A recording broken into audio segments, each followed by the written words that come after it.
Sun Tzu is remembered as a general, a war strategist, a master of battle. But almost no one talks about this. Sun Tzu was also a financial genius. Not in the modern sense. No stocks, no banks, no spreadsheets. Yet the principles he wrote over 2,500 years ago still decide who wins financially and who slowly bleeds out. Because Sun Tzu didn't teach how to fight armies.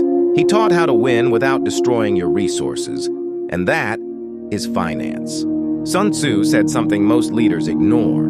There is no instance of a nation benefiting from prolonged warfare. Why? Because war consumes food, labor, metals, energy, trust. Even the winner gets poorer.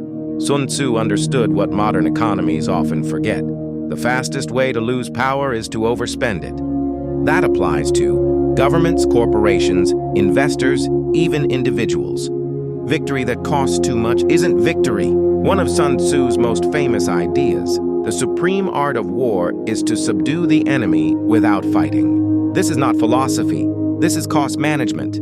If you win by exhausting your opponent, cutting supply lines, creating fear, forcing bad decisions, you spend less and gain more. In modern terms, the most powerful players don't fight price wars. They control supply, distribution, access. They let others burn money competing. Sun Tzu believed time was more valuable than force.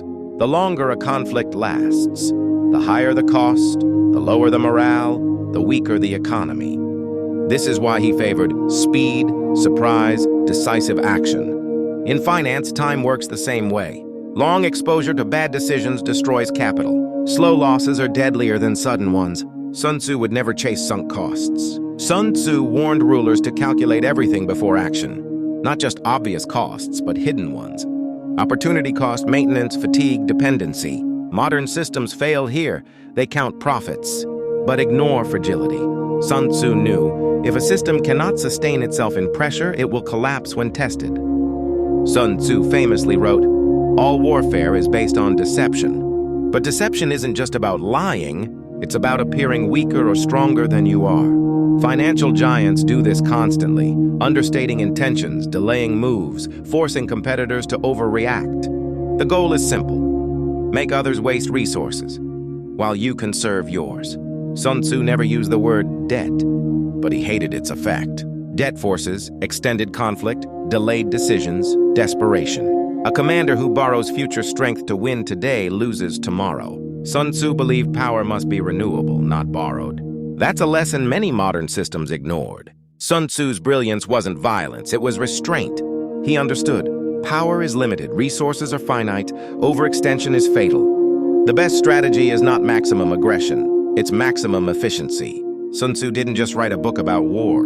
He wrote a manual on resource control, cost avoidance, strategic patience. In a world obsessed with growth at any cost, Sun Tzu reminds us, the smartest victories are the ones that cost the least. If you enjoy deep stories about power, strategy, and money, subscribe.